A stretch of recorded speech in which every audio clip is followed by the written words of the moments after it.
নমস্কার বন্ধুরা, মানসীস রান্নাঘরে আবারও আপনাদের সবাইকে স্বাগত। আপনারা সবাই কেমন আছেন? আমিও ভালো আছি। আজকে নিয়ে এসেছি চিকেন কষা রেসিপি নিয়ে। চিকেনগুলো ভালো করে আমি বাজার থেকে নিয়ে এসেছি, ওই আপনার 1 কেজির মতন, 750, 1 কেজিও হবে না।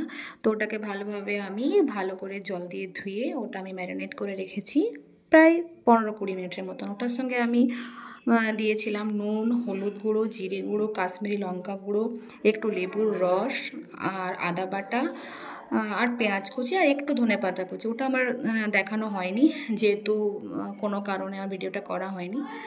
তো আমি ওটাকে ম্যারিনেট করে রাখার পর রেস্টে আছে 10-15 মিনিট। তারপর আমি এখানে কড়াই দিয়েছি, কড়াইয়ে তেল দিয়েছি পরিমাণ মতো। এখানে গরম মশলা ফোড়ন দিয়েছি, গোটা জিরে, শুকনো লঙ্কা এবং পেঁয়াজ কুচি দিয়ে এটাকে ভাজবো। গরম মশলার মধ্যে ছিল একটা এলাচ, দুটো দারুচিনি ছিল, একটা হাফ বড় এলাচ ছিল, লং ছিল, আর গোটা গোলমরিচ ছিল।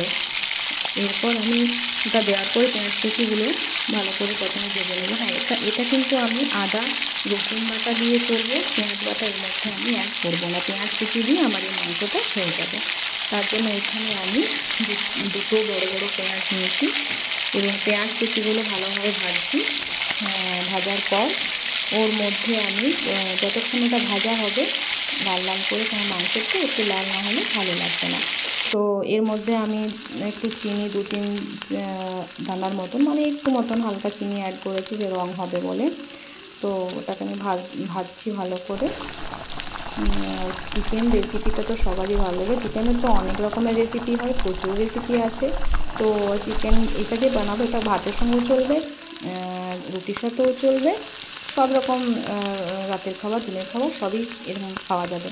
তো এর মধ্যে আমি আদা বাটা, রসুন বাটা অ্যাড করলাম এবং টমেটো গ্রেট করে রেখেছিলাম, লিকুইড হয়েছিল, ওটা আমি অ্যাড করলাম। হ্যাঁ, এর মধ্যে আমি দুটো কাঁচা লঙ্কা বাটা অ্যাড করে দিই, যেহেতু একটু ঝাল ঝাল বানাবো, ঝাল ঝাল বানালে কষাটা ভালো লাগে খেতে, তাই আমি দুটো কাঁচা লঙ্কা বাটা এর মধ্যে দিয়েছি। এগুলো সব নিয়ে পরে আমি একসঙ্গে এটাকে ভালো করে ভাজবো।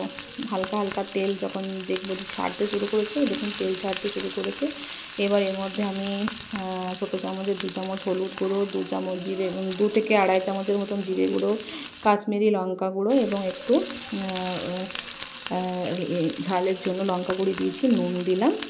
নুন দেওয়ার পরে আবার মশলাগুলোর সাথে পেঁয়াজ ভাজাটা ভালোভাবে আমি এটা কষে নিচ্ছি। কষতে অনেকক্ষণ কষার পর এই দেখুন ম্যারিনেট করা চিকেন যেটা আমি রেখেছিলাম, সেটা আমি এর মধ্যে এবার দিয়ে দেবো। কি সুন্দর হয়ে গেছে, অনেকক্ষণ যেহেতু রেস্টে ছিল। এবার আমি চিকেনগুলো ভালো করে মশলাটার সঙ্গে মিশিয়ে দেব এবং এটা চিকেনটা কষতে মিনিমাম 10 থেকে 12 মিনিটের মতন আমি কষবো। একবার করে ঢাকা দেবো, একবার করে ঢাকাটা খুলে দেখবো। এখন আমি এমনি একটু ভাজতে সমস্ত মশলাগুলো আমি এর মধ্যে দিয়ে মিশিয়ে দেবো এবং এটাকে কষতে হবে। এই কষার সময় আমি এখানে একটু চিকেন মশলা অ্যাড করেছি, তাহলে ফ্লেভারটা আরও ভালোবাসে এবং টেস্টি হয় খুব খেতে। তো এর মধ্যে আমি কষার সময় একটু চিকেন মশলা অ্যাড করে দিলাম। এরপর ভালো করে আমি এটাকে নাড়বো এবং অনেকক্ষণ ধরে বেশিক্ষণ কষতে লাগবে না, মুরগির মাংস বেশিক্ষণ কষতে লাগে না। তো এমনিতেই জল বেরোতে থাকবে, জল বেরোতেই আমার এটাকে সিদ্ধ হয়ে যাবে। এরপর আমি ভালো করে একে অপরের সাথে মশলাগুলো কষতে শুরু করলাম। আমার এই ভিডিওটি আপনাদের কেমন লাগে, রেসিপিগুলো কেমন লাগে জানাতে ভুলবেন না। ফেসবুক থেকে দেখে থাকলে লাইক, কমেন্টস এবং ফলো করবেন, আর ইউটিউব থেকে দেখে থাকলে লাইক, কমেন্টস এবং সাবস্ক্রাইব করে দেবেন। এরপর আমার অনেকক্ষণ কষা হয়ে গেল। কষতে দেখুন তেল ছাড়তে একটু করে শুরু করেছে মাংসটা। আবারও ভালোভাবে একে অপরের সঙ্গে কষে নিলাম। আমার ভিডিওতে যে রেসিপিগুলো আমি দিই, তো আপনারা বলবেন কেমন লাগছে, তাহলে আমার আরও অন্য কিছু দেবার এনার্জি থাকবে, যে হ্যাঁ আমি আরও অন্য কিছু দিই আপনাদের দেখাবার জন্য। আর অবশ্যই আপনারা পারেন তো এই রেসিপিগুলো একবার ট্রাই করবেন, যেহেতু ঘরোয়া রেসিপি হচ্ছে, এমন কিছুই এটার নেই। মাংসগুলো ফুটতে শুরু করেছে এবং জলও বেরোতে শুরু করেছে। এবার আমি ঢাকা দিয়ে দেবো। ঢাকা দিয়ে 2-3 মিনিট পর আবার ঢাকাটা তুলে দেখলাম যে ভালোভাবে জল বেরোচ্ছে, তো আবার আমি নেড়ে দিলাম মশলাগুলোর সাথে। নাড়তে নাড়তে আমার এখানে চিকেন রেডি হয়ে যাবে।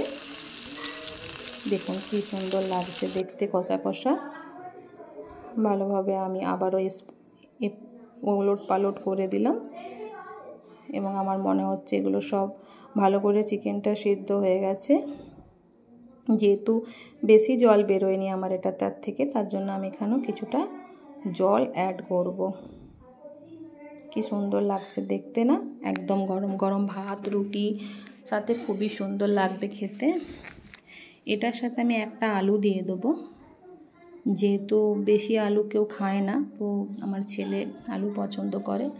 এটার সঙ্গে আমি 3টে কাঁচা লঙ্কা চেরা, ধনেপাতা কুচি দিয়ে দিয়েছি এবং এগুলো দেওয়ার পর আবারও আমি ভালোভাবে নেড়ে নেব, যাতে ধনেপাতার ফ্লেভারটা আসে। চিকেনটা একটু ঝাল ঝাল হবে, যেহেতু আমি কাঁচা লঙ্কা বাটা দিয়েছি আর কাঁচা লঙ্কা চেরাও দিয়েছি। তো আমি দেখুন কি সুন্দর লাগছে দেখতে। আপনারা একবার এই রেসিপিটা ট্রাই করতে পারেন। সবাই ভালোভাবে চিকেন রেসিপি বানাতে পারে, তো এরকমভাবে একবার দেখতে পারেন কম তেলে।